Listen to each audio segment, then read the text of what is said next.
하나님의 말씀은 출애굽기 3장 11절부터 14절 우리 다 같이 큰 음성으로 합동하십니다.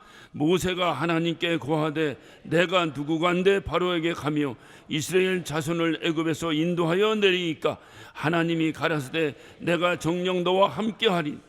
내가 백성을 애굽에서 인도하여 낸 후에 너희가 이 산에서 하나님을 섬기리니 이것이 내가 너를 보낸 증거니라. 모세가 하나님께 고하되 내가 이스라엘 자손에게 가서 이르기를 너희 조상의 하나님이 나를 너에게 보내셨다 하면 그들이 내게 묻기를 그의 이름이 무엇이냐 하리니 내가 무엇이라고 그들에게 말하이. 하나님이 모세에게 이르시되 나는 스스로 있는 자니라.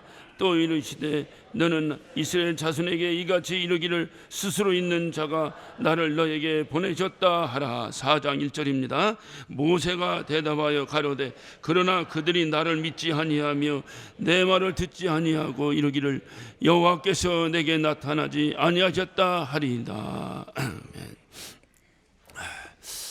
지난주에 오랜만에 아는 목사님을 한 분을 만났습니다. 저를 만나면 화제는 한 가지입니다. 교회에 대한 관심, 교회 상황이 어떤가 하는 것에 대해서 이제 저에게 묻습니다. 저는 그 질문에 답하기를 가장 싫어합니다. 그래서 그냥 주님 오셔야 됩니다 그랬어요. 주님 오셔야 됩니다. 그랬더니 그 목사님이 저에게 말씀하시기를 자꾸 주님 오시는 날 기다리고 천국 얘기하는 사람은 우울증에 걸린 사람이라 그래요. 그래 제 자신을 가만히 보니까 그 말이 전혀 틀린 말은 아니다. 우리가 소망 가운데 하늘나라를 바라보는 것하고 마음이 우울하고 세상 살맛이 나지 않고 재미가 없고 천국이나 갔으면 좋겠다라고 하는 것은 우울증 증세라는 겁니다. 주님 언제 오시나 주님 언제 오시나 내가 많은 일을 하고 그리고 또 어떤 주님부터 칭찬받을 것을 기대하면서 주님 오실 날을 손꼽아 기다리는 거하고 살기가 힘들어서 어려워서 그래서 주님이라도 빨리 오셔서 이 세상 끝판 냈으면 좋겠다 하고 주님을 기다리는 사람이 있다면 그건 분명히 우울증 증세일 것입니다. 그래서 저는 요즘 그 증세가 저에게 있어요. 내가 정말 소망이 있어 그러는 건가 아니면 이거 빨리 주님 오셔서 한 방에 끝내버려야지 이거 어떡하나 이래서 그러는 것인가. 그래 그 목사님이 저에게 하신 말씀에 우리 김 목사님이 우울증 증세가 있구만 하는 그 소리가 거기에 전혀 부인할 수 없었던 것이 저의 어떤 그 당시의 심정이었습니다.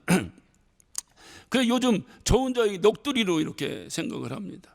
제가 얼마 전에 우리 집사람하고도 가만히 저녁 먹고 앉아서 그 얘기를 했습니다. 야, 지나가다가 갑자기 그 양반 만나면 뭐라고 얘기하지? 야, 이거는 연습이라도 한번 하고 만나야 되지 않겠냐?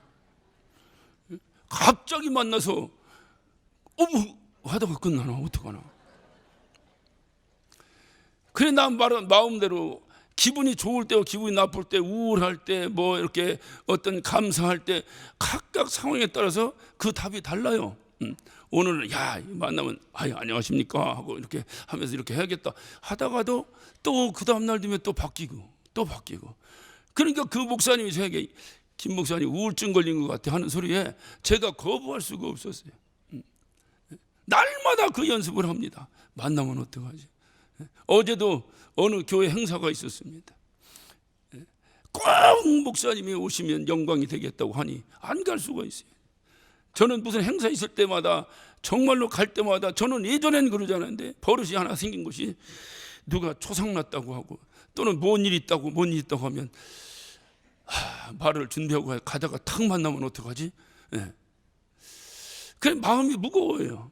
그런데 꼭 오셔야 영광 되겠다고 하니 그래서 제가 무릎쓰고 갔습니다. 갔다가 딱 만났습니다. 아주 맹종에 있는 아주 핵심 장로님을 딱 만났습니다.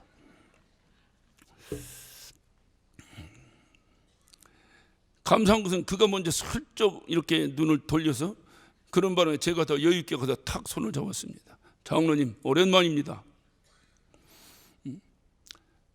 그도 역시 반갑게 이렇게 맞이하더라고요. 하지만 마음은 내심 속이 씁쓸합니다. 이게 사람 사는 짓인가 이것이. 그러니까 제 마음에 무슨 마음이 들겠어요?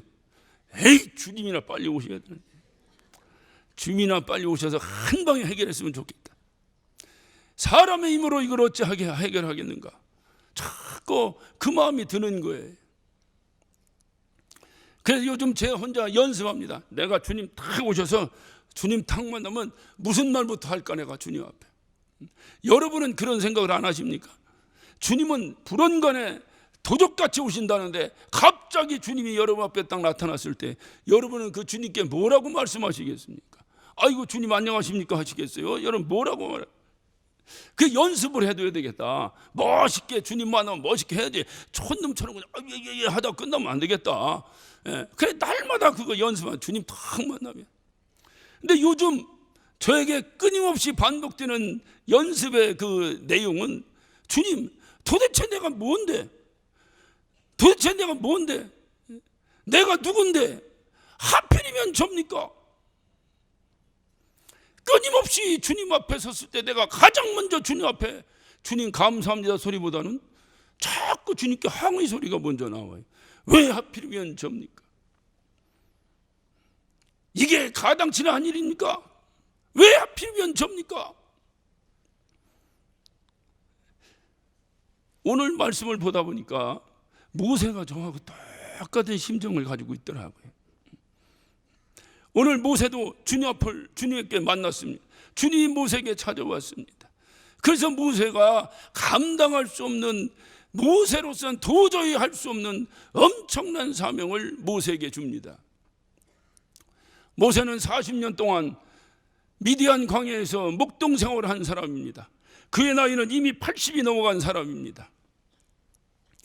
그런 그에게 하나님께서 큰 사명을 맡겨주셨습니다. 그 사명은 모든 이스라엘 백성들을 출애굽시켜서 하나님께서 약속하신 약속의 땅으로 인도해 내라는 것입니다. 아무리 생각해도 이 일은 모세가 할 일이 아니에요. 40년 동안 광야에서 양이나 치던 모세가 할 일이 아닙니다.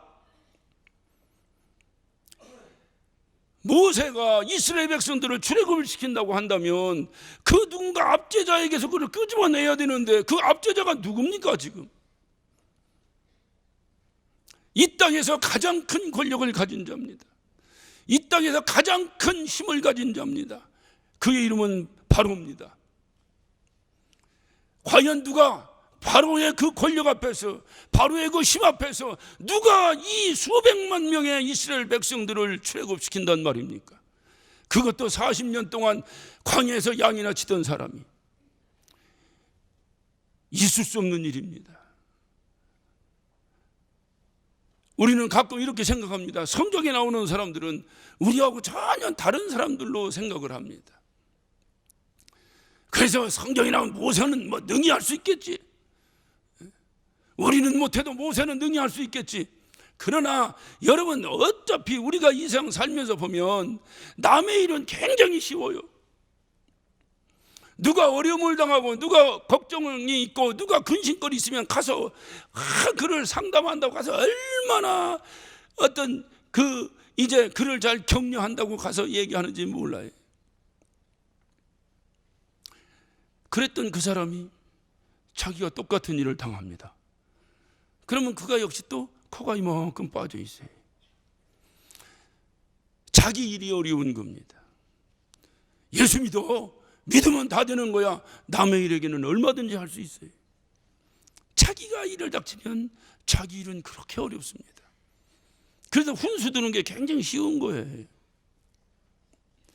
그러다 보니까 모세는 능히 할 수 있을 것 같이 여러분이 느껴질지 모르지만 모세 입장을 한번 생각해 보세요.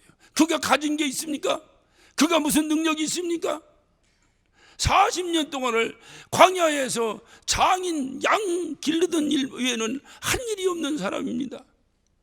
그런 그에게 이스라엘 백성들을 구원시키라는 거예요. 그것도 누구의 손에서? 세계 최고의 권력자인 바로의 손에서 끄집어내라는 것입니다. 가당치도 않은 얘기입니다.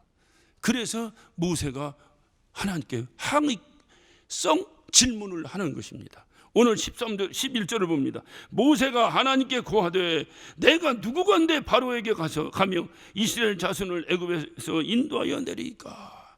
내가 누굽니까? 모세의 첫 번째 질문은 내가 누굽니까? 내가 누굽니까? 도대체 하나님, 도대체 내가 누구에게 이런 일을 제게 맡기시는 겁니까? 그때 하나님께 답을 하십니다. 12절을 봅니다. 하나님이 가라사대 내가 정녕 너와 함께 있으리라. 내가 누구냐고 묻는 모세의 질문 앞에 하나님은 대답하십니다. 내가 너와 함께 하리라. 이런 것을 동문서답이라고. 내가 누구냐고 묻는데 하나님은 대답하십니다. 내가 너와 함께 하리라. 이해가 되십니까? 지금 앞이 캄캄한 모세가 하나님께 항의합니다. 하나님, 내가 누군데?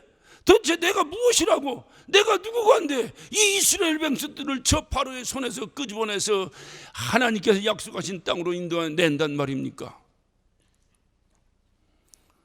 묻는 모세에게 약 올리는 것도 아니고 비아냥거리는 것도 아니고 내가 너와 함께하리라.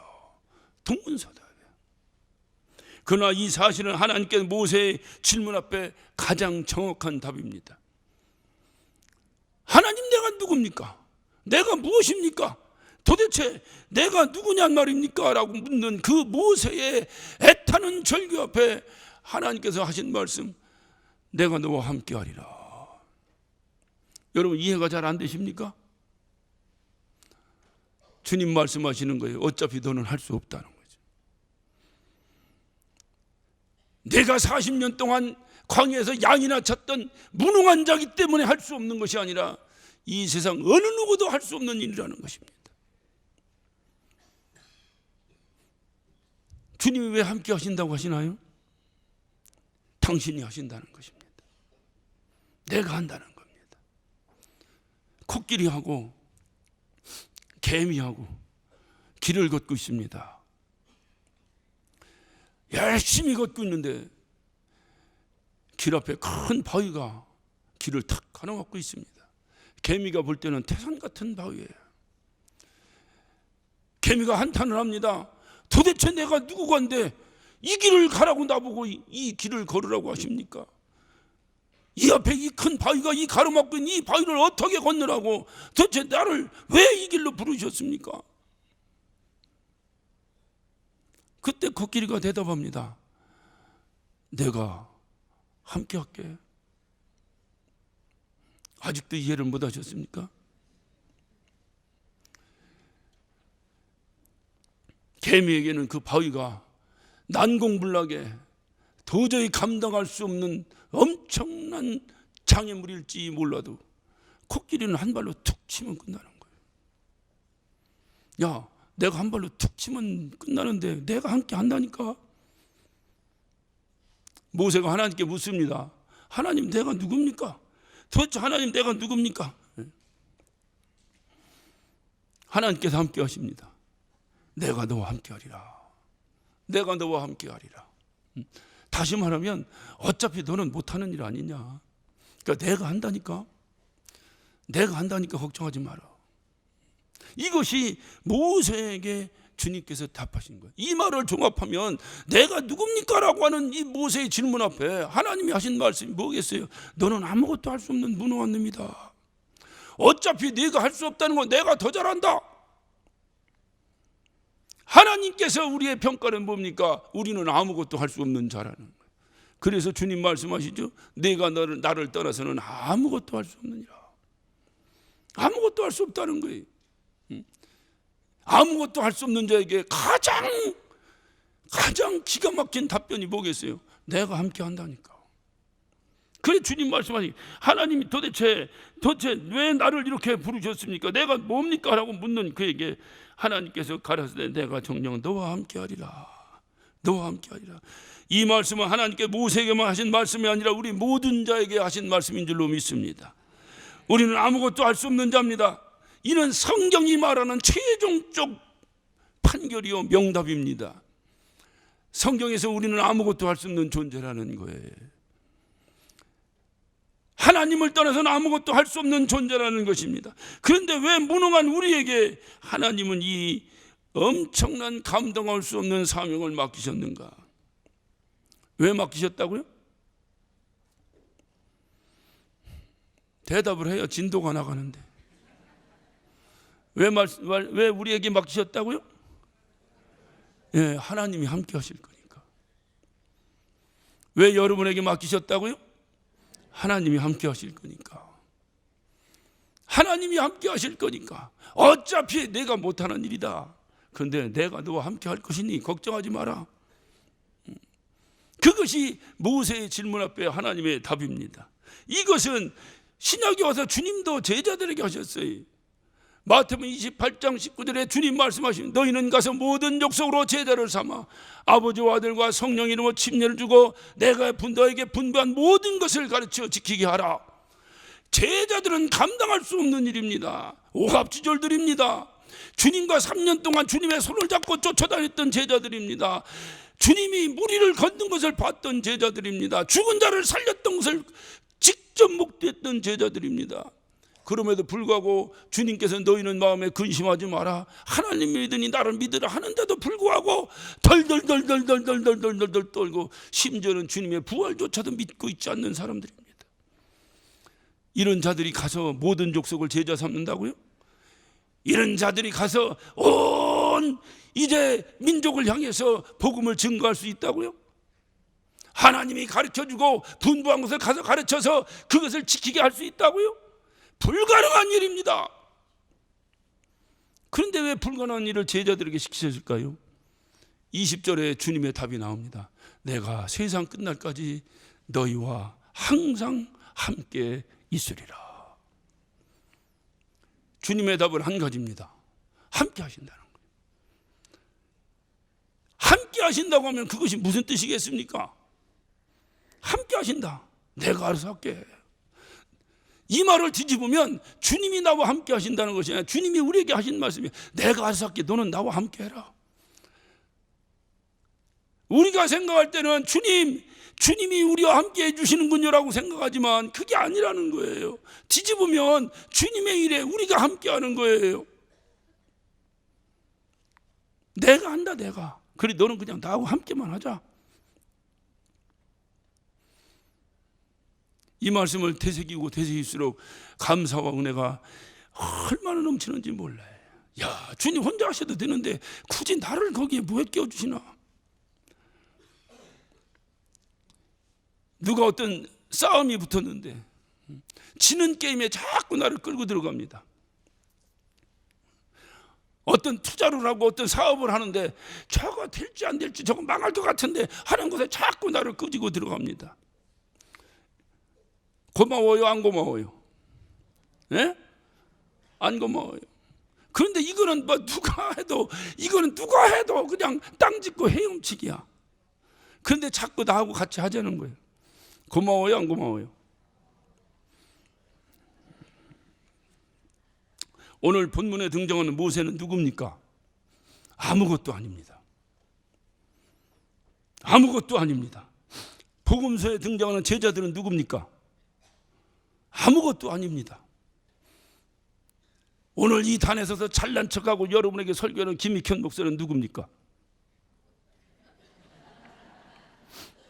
여기까지는 제가 대답하는 거예요.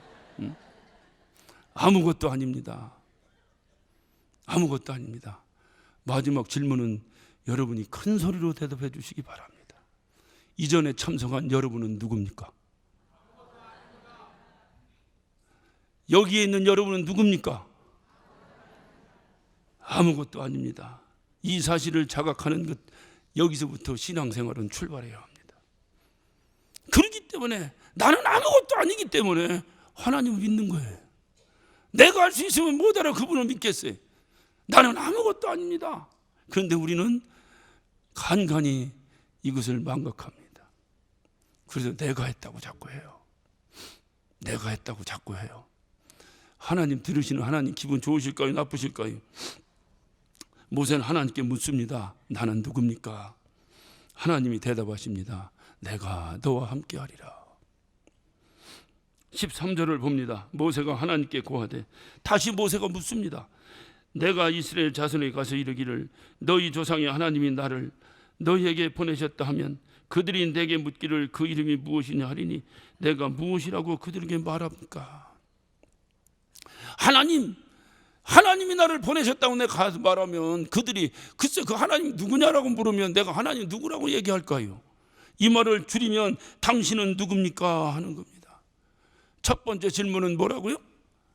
나는 누굽니까? 도대체 내가 누굽니까? 두 번째 질문은 뭐라고요? 하나님은 누굽니까? 이 질문은 내가 누군가 보다도 아주 아주 중요한 질문입니다. 이 질문에 하나님은 친히 답하셨습니다. 14절을 봅니다. 하나님 모세에게 이르시되 나는 스스로 있는 자라. 참 대화가 안 되는 양반이에요. 하나님 누굽니까 하니까 나는 스스로 있는 자다. I am who I am. 나는 나다. 당신 누굽니까? 나는 나지. 꼭 저하고 통화할 때마다 똑같은 답변을 수십 년을 하는 목사님이 있어요. 아이 목사님 아니요 지금 뭐 하세요? 하고 전화합니다. 전화 받지? 아이 그 레퍼토리 좀 바꿔봅시다. 응? 나 좀 전화 받으니까 전화 받는다고 하지. 하나님 당신 누굽니까? 나는 나지. 나는 나라고 하는, 나는 스스로 존재하는 자라고 하는 데는 무엇이 내포되어 있겠어요? 나는 스스로 있는 자, 이 말은 뭐냐? 나는 그 무엇으로도 제한받지 않는 절대자라는 것입니다. 내가 누구냐? 난 피조물이다. 이런 답이 있는 것이 아니라 나는 나다. 나는 스스로 존재하는 자다. 다시 말하면 난 누구에게도 간섭받지 않는, 난 누구의 어떤 제한을 받지 않는 절대자라는 것입니다. 하나님 누구십니까? 나는 절대자다. 이 사실을 여러분 믿으십니까? 나는 절대자라는 거예요. 자, 4장 1절 설교 시간이라 나머지 중간은 뺐으니까 여러분 집에 가서 꼭 읽어보시기 바랍니다. 4장 1절입니다. 모세가 대답하여 가로되 그러나 그들이 나를 믿지 아니하며 내 말을 듣지 아니하고 이르기를 여호와께서 내게 나타나지 아니하셨다 하리로다. 하나님 내가 누굽니까? 너는 아무것도 할 수 없는 놈이지. 그럼 하나님은 누굽니까? 두 번째 질문을 합니다. 이 질문 앞에 하나님은 말씀하십니다. 나는 절대자라. 그러면 답은 나온 거 아니에요. 나는 아무것도 할 수 없고 하나님이 절대자라면 그럼 하나님이 하시면 되지. 왜 나를 부르시는 겁니까? 왜 하필이면 납니까? 내가 할 수 있어. 내가 어떤 성취욕을 가진 것도 아니고 나는 아무것도 할 수 없어. 어차피 하나님이 하실 일인데 왜 하필이면 납니까? 모세 나이가 80이요 40년간 양치던 일밖에 할 수 없었던 모세입니다. 여러분 같으면 그런 모세의 말을 듣겠습니까? 안 듣잖아요. 목사가 목이 터져도록 외쳐도 안 듣잖아요.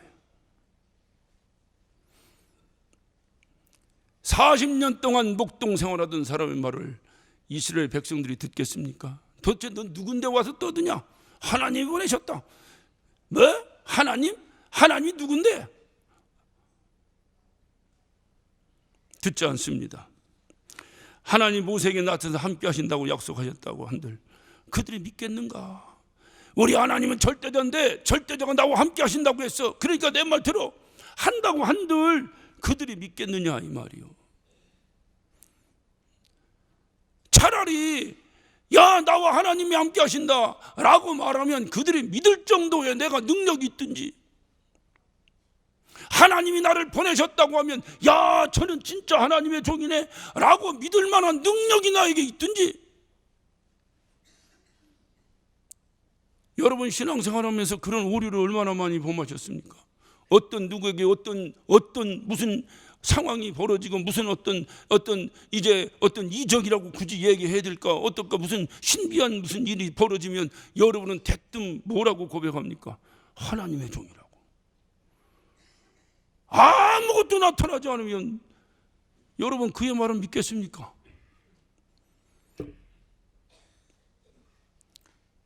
모세는 그것을 염려한 거예요. 도대체 내가 40년 동안 양친구밖에 없는데 내가 가가지고 야 하나님이 나를 보내셨다 한들 그들이 믿을 것이며 내가 야 나가자 한들 그들이 나를 따르겠습니까? 모세의 세 번째 질문입니다. 하필이면 왜 접니까? 차라리 능력 있는 자를 보내지. 차라리 어차피 하나님이 하실 것이면 바로를 탁 틀어서라도 바로가 명령하게 해서 나가게 하든지. 왜 하필이면 접니까? 얼마든지 젊고 능력 있는 자들이 수두룩한데 왜 하필이면 접니까?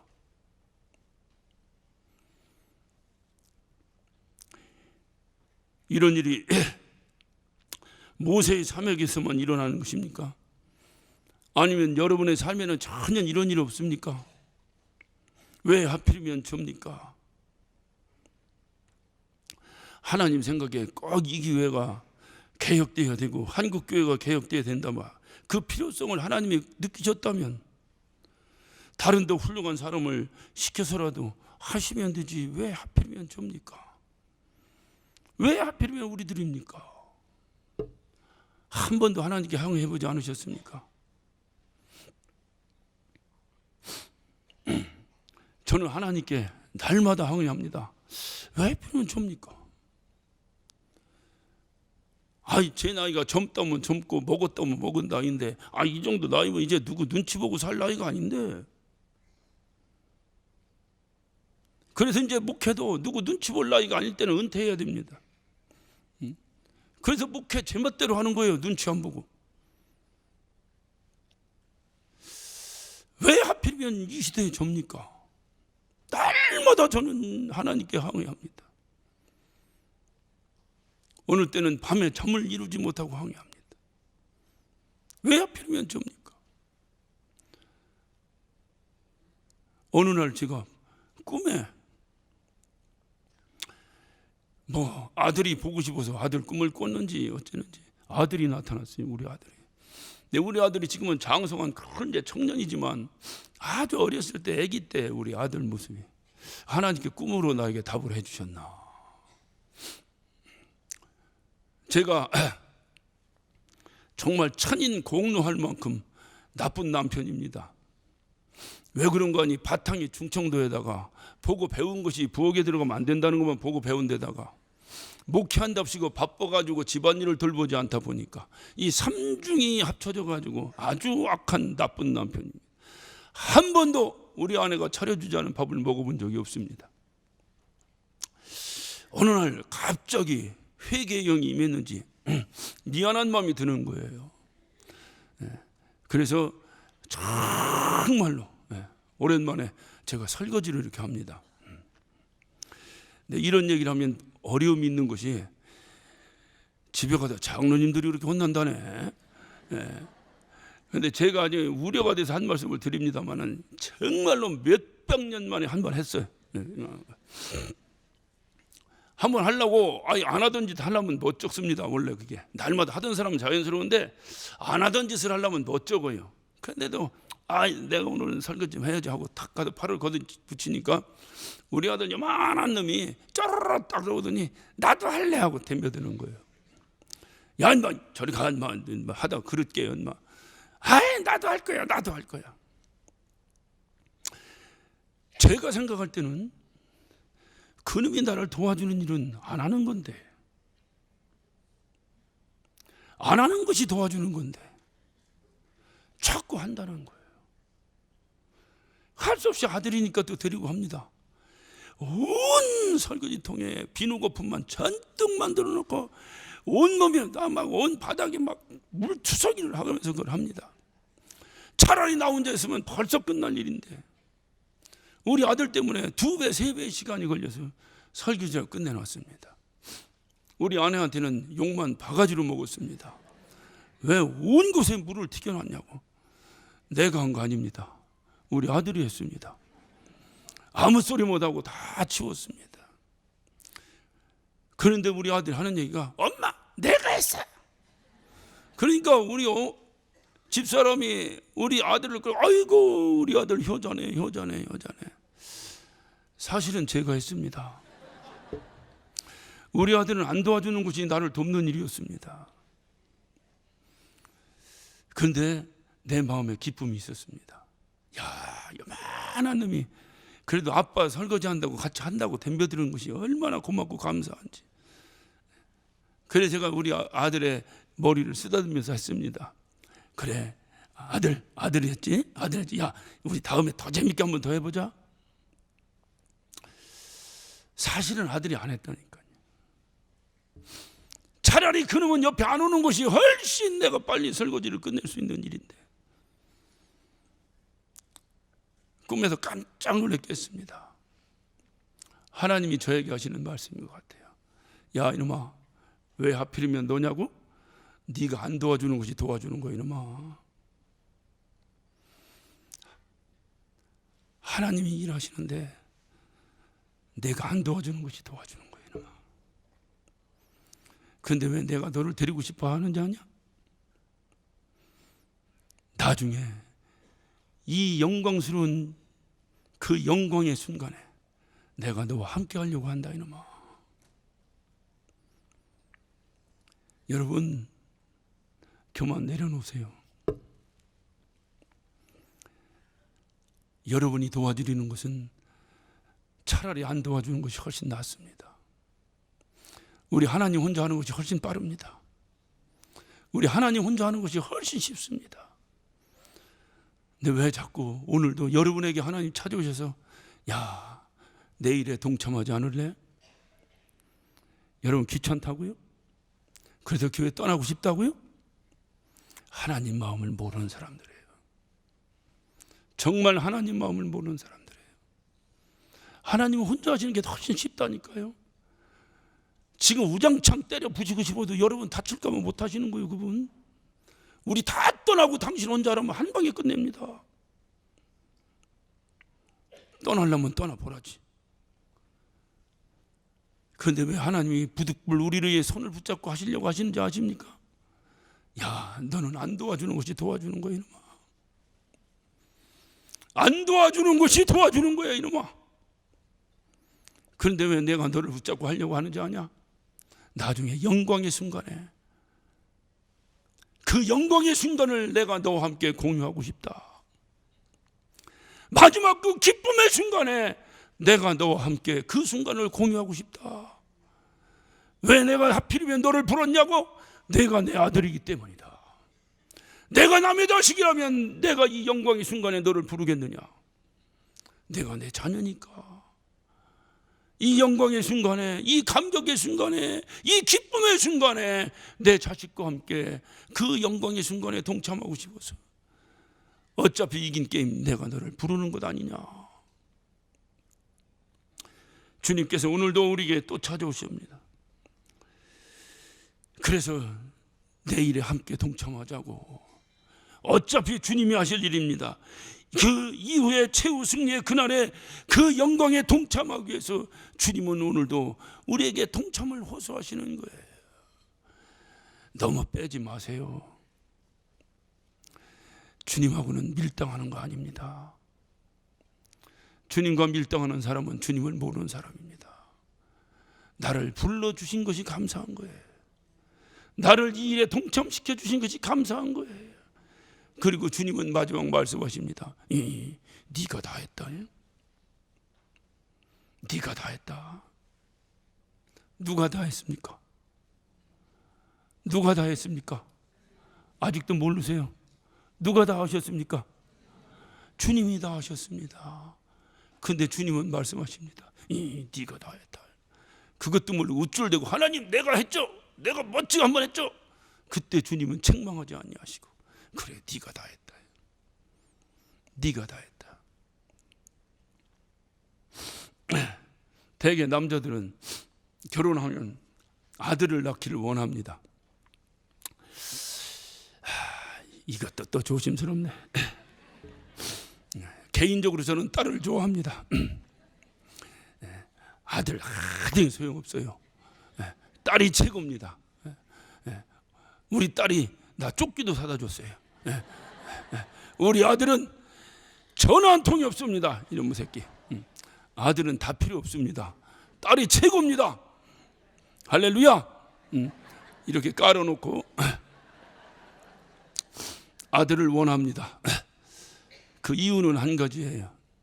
아들나 조금만 되면 붙잡고 목욕탕 가고 싶어서 그래요.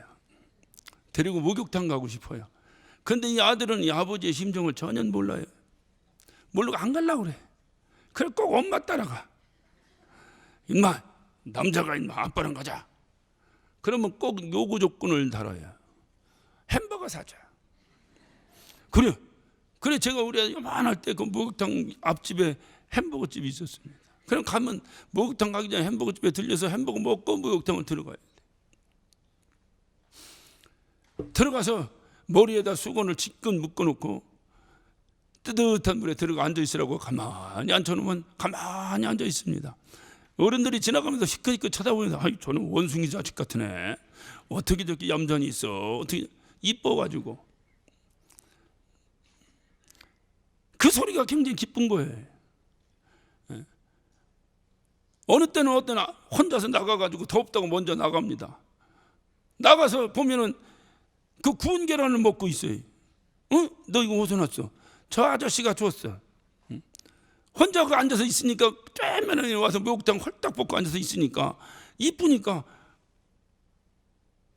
그 계란을 사서 주는 거예요. 저를 준 것보다 훨씬 기쁩니다. 그 재미로 저는 자꾸 우리 아들을 데리고 갑니다. 또 데려갑니다. 야, 너 어떤 아저씨가 계란 사준다고 그러면 감사합니다고 받아요. 안 먹어 이러지 말고 받아요. 일단 받았다고 먹기 싫거나 가만히 가지고 있어. 아빠가 먹을게. 가르쳐 놓습니다. 훈련을 철저히 시키고 데리고 갑니다.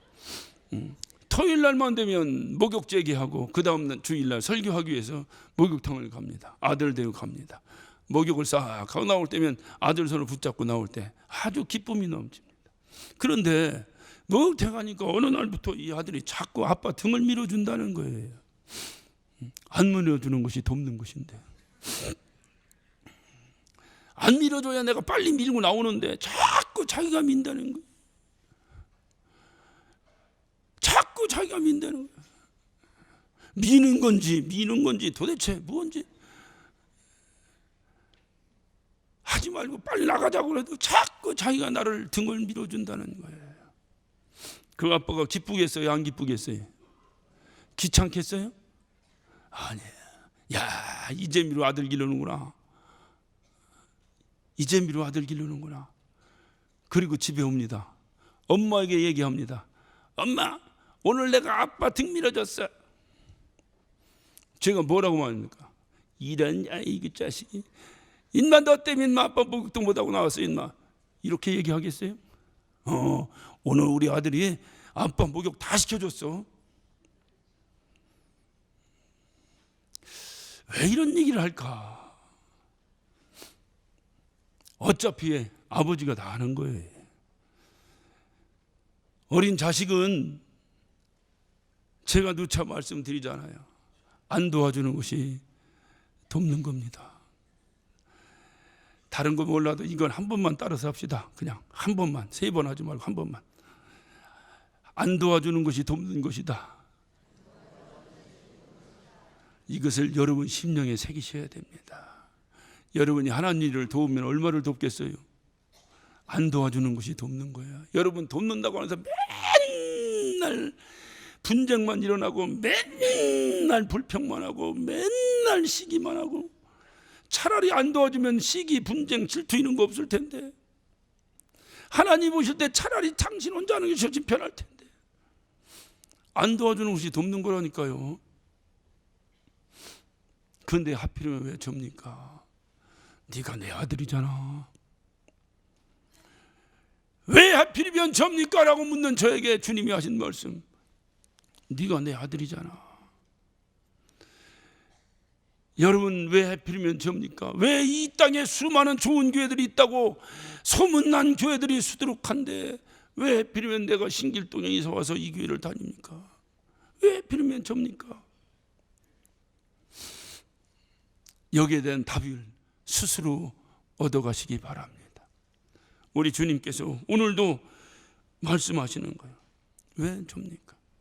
저는 말씀을 마치면서 지난 여름에 일본에서 경제 보복을 한다 뭐 한다 해서 난리가 났어요. 뉴스 시간에 막 휴가를 갔는데 어떤 젊은 그 아빠가 아기를 안고 인터뷰를 하는 그 인터뷰가 저가 잊혀지지 않습니다. 어떤 계곡에 이렇게 아이를 데리고 피서를 왔습니다. 기자가 묻습니다. 어떻게 이곳에 왔습니까? 라고 물으니까 이 젊은 아빠가 하는 얘기가 사실은 이번 휴가를 일본으로 가려고 했는데요. 일본이 저렇게 하니까 그거 안 갑니다. 안 가고 우리 계곡으로 왔습니다. 그러니까 그 기자가 어떻게 그런 생각을 다 하십니까? 일본으로 가면 더 좋았을 텐데 하니까 이 젊은 아빠가 말합니다. 우리의 조상들은 목숨을 내걸고도 독립운동했는데 제가 이 정도도 안 합니까? 혹시 여러분 기억나십니까? 그 인터뷰가?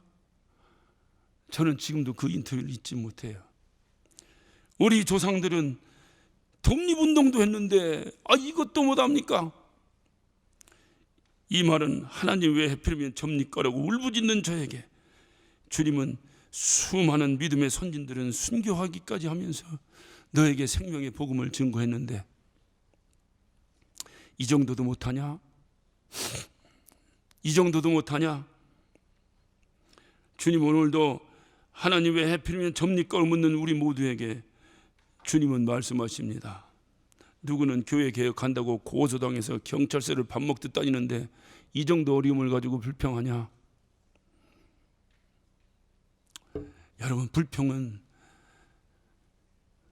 정말 사치입니다. 하나님께서 당신 일에 나를 동참시켜 주셨다는 것만으로도 감격하고 감사하고, 왜 하필이면 접니까? 네가 내 자녀잖아. 내가 너와 함께 할 거야. 너는 아무것도 할 수 없어. 나는 절대자야. 그러게 어차피 내가 하는 일이야. 너는 안 돕는 곳이 돕는 거야. 그럼에도 불구하고 너를 내가 내 일에 동참시킨 이유가 뭔지 아니? 영광의 순간에, 그 영광의 순간, 그 기쁨을 너와 함께 공유하고 싶다. 백범 김구 선생은 1903년도에 선교사를 통해서 예수를 만났습니다. 그리고 그는 끊임없이 그가 주장했던 것이 있습니다. 경찰서 10개를 세우는 것보다 교회 하나 세우는 것이 낫다. 경찰서 10개를 세우는 것보다 교회 하나 세우는 것이 낫다. 국어 실력을 동원하지 않아도 무슨 뜻인지 여러분 아실 것입니다. 그런데 지금 교회 하나 때문에 경찰서 10개가 부족합니다. 이런 역행의 시대에 살아가는 우리가 어떻게 하나님 앞에 왜 하필이면 접니까? 라고 항의할 수 있겠습니까? 왜 하필이면 접니까? 왜 하필이면 접니까? 여러분, 심령의 깊이 묵상하시기를 예수 이름으로 축원합니다. 기도하십시다. 오늘 시간에 우리 다 같이 한 목소리로 기도하실 때에 왜 하필이면 접니까? 왜 하필이면 접니까? 왜 하필이면 접니까? 우리 주님 앞에 여러분 물어보세요. 외쳐보세요. 가슴을 치면서 질문해 보세요. 주님은 오늘 이 시간에 여러분에게 뭐라고 대답하시겠습니까? 내가 너와 함께 할 것이다. 영광의 순간에 나와 함께, 그 영광의 순간에 함께 동참하지 않겠느냐? 오늘 이 시간 그 영광의 순간을 바라보면서 그 순간에 주님께 나에게 씌워주실 의의 면류관을 받았을 그 순간을 여러분이 상상하시면서, 주님 감사합니다. 내가 이곳에 동참한 것은 나에게 정말로 영광이요 감사요 기쁨입니다. 주님 감사합니다. 주님 감사합니다. 내가 주의 일에 동참하여 최선을 다하여 주님의 일 성공시키겠습니다. 주님 나를 사용하여 주옵소서. 우리 다 같이 주여 삼창하시고 한 목소리로 기도하십니다.